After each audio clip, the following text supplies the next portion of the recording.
محمد صلی اللہ علیہ وسلم پر جنہوں نے ہم تک دین اسلام پہنچایا.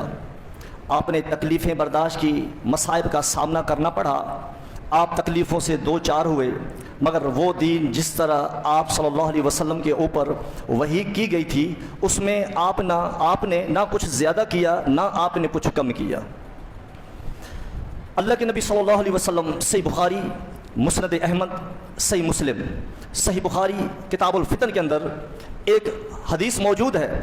اللہ کے نبی صلی اللہ علیہ وسلم نے فرمایا کہ ان قریب قرب قیامت میں فتنے اتنے عام ہو جائیں گے، بارش کی طرح تمہارے اوپر فتنے برپا ہوں گے. ان فتنوں کے بارے میں مختلف احادیث ہیں، یعنی فتنے بہت زیادہ ہو جائیں گے. کبھی کس صورت میں مومن ہمیشہ فتنوں سے دو چار ہوتا رہے گا. آپ اللہ رب العزت نے ہمیں ہدایت دی، اللہ نے ہمیں صحیح منہج پر ہماری رہنمائی کی. یہ منہج قرآن اور حدیث والا منہج اس امت کے اوپر اللہ کا انعام ہے، اور یہ انعام ہر ایک کے اوپر نہیں ہوتا. ذالک فضل اللہ یؤتیہ من یشاء، یہ اللہ کا فضل ہے، اللہ جسے چاہے عطا کر دے. اللہ نے آپ کو یہ منہج قرآن اور احادیث والا منہج آپ کو عطا کیا ہے، اس کا مطلب ہے آپ بہت بڑے خوش نصیب ہیں. یہ وہ منہج ہے جس منہج پر صحابہ چلے، یہ وہ منہج ہے جس منہج کا تعلیم محمد رسول اللہ صلی اللہ علیہ وسلم نے دیا ہے.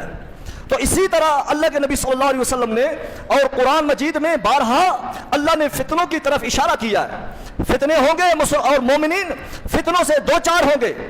اور امام حسن بصری رحمہ اللہ کہتے ہیں کہ فتنوں کو سب سے زیادہ پہچانے والے جو ہوتے ہیں وہ علماء ہوں گے. ہر دور میں فتنے آئیں گے، ان کو علماء پہچانیں گے. تو اسی طرح آپ سب سے پہلے ہمارا حق یہ بنتا ہے کہ ہم علم حاصل کریں، اور خود نہیں حاصل کر سکے اپنے اولاد کو علم حاصل کروائیں، تاکہ وہ وقتاً فوقتاً ہر دور آنے والے دور سے بدتر ہوگا. صحیح بخاری کے اندر حدیث ہے، اور یہ روایت صحیح مسلم کے اندر بھی موجود ہے. مسند احمد میں اٹھا کے یہ روایت دیکھو، اور المستدرک حاکم کے اندر بھی روایت موجود ہے. اللہ کے نبی صلی اللہ علیہ وسلم نے فرمایا کہ ہر دور اپنے سے یعنی گزرے ہوئے دور سے بدتر ہوگا. یہ فتنے عام ہوں گے، اور اسی طرح ہر دور میں کوئی نہ کوئی فتنہ جنم پاتا ہے. ہم آنکھوں سے دیکھتے ہیں، ہمارے آبا و اجداد اپنے دور کے اندر دیکھتے ہوئے آئے، آج ہماری باری ہے اور ہم بھی دیکھتے ہیں کہ ہر دور میں مسلمانوں کا کوئی نہ کوئی فتنہ کھڑا ہو جاتا ہے. یہ قرآن ایک ایسا سمندر ہے جو ہر شکاری کو اپنا شکار مل جاتا ہے. قرآن واحد ایک کتاب ہے کہ ہر فتنے باز ایک آیت یا دو آیت لے کر اس سے اپنا مسئلہ ثابت کرتا ہے، اور اس مسئلے کو ثابت کرنے کے بعد وہ لوگوں کو گمراہ کر دیتا ہے، اس لیے کہ وہ خود بھی گمراہ ہوتے ہیں اور دوسروں کو بھی گمراہ کرتے ہیں قرآن اور حدیث کو غلط استعمال اور غلط سمجھانے کی بسبب. اس لیے اللہ تبارک و تعالیٰ نے فرمایا کہ انا انزلنا الیک الذکر، اے نبی صلی اللہ علیہ وسلم ہم نے آپ کی طرف ذکر اتارا، یعنی قرآن اتارا، تاکہ اس قرآن کو آپ لوگوں تک کھول کے بیان کر دیں کہ اللہ نے ان کے لیے کیا بیان کیا ہے. معلوم ہوتا ہے کہ ہمارے لیے رہنمائی کے لیے قرآن ہے. یہ قرآن اللہ نے ہمارے لیے رہنمائی کے لیے اتارا ہے، اور ہماری رہبری محمد رسول اللہ صلی اللہ علیہ وسلم نے کیا ہے. شارع اللہ کی ذات ہے، شریعت بنانے والا، شارع اور شریعت کی وضاحت کرنے والا نبی صلی اللہ علیہ وسلم کی ذات ہے.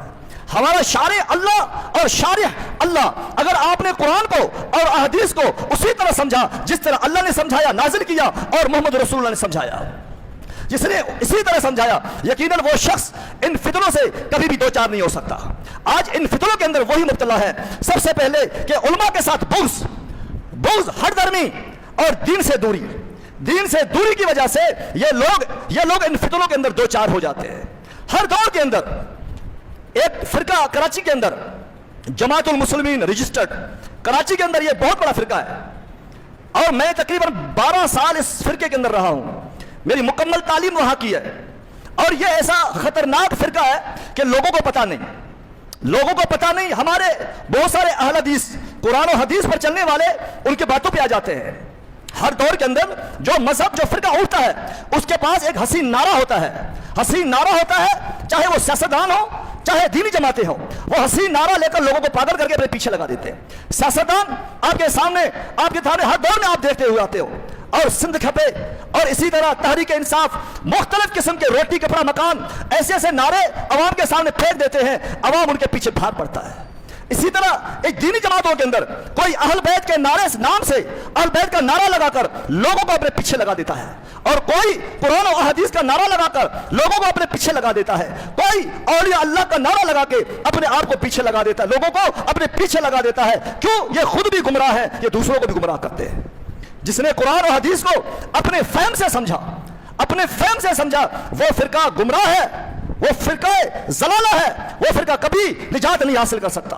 یہ جماعت المسلمین رجسٹرڈ جن کے عقائد یہ ہے کہ ہمارے علاوہ سارے کافر ہیں، میں اسٹیج کے اوپر کھڑا ہوں، میں ذرا برابر بھی خیانت نہیں کروں گا، اگر اس معاملے میں ذرا برابر بھی خیانت کروں تو اللہ قیامت کے دن مجھ سے پوچھے گا۔ میں آپ کو سچی باتیں بتا رہا ہوں، ان کا یہ عقیدہ ہے کہ جو ہماری جماعت میں ہے وہ مسلمان ہے، اور ہمارے جماعت میں جو نہیں ہے وہ کافر ہے، وہ کافر ہے۔ اور یہی وجہ ہے کہ ان کے رشتے اپنوں کے ساتھ ہوتے ہیں، شادیاں برادریاں رشتہ داریاں اپنوں کے ساتھ ہوتے ہیں، اور وہ تمام معاملات جو ہے اپنے ساتھ کر لیتے ہیں۔ ان کا یہ عقیدہ ہے کہ یہ ہمارے علاوہ سارے کافر ہیں، اور وہ کسی کے پیچھے نمازیں بھی نہیں پڑھتے، کسی کے پیچھے نمازیں نہیں پڑھیں گے، اکیلے گھروں میں نمازیں پڑھیں گے، کسی اہل الحدیث کے پیچھے نہیں پڑھیں گے، اور کسی صحیح منہج والی جماعت کے پیچھے نماز نہیں پڑھیں گے۔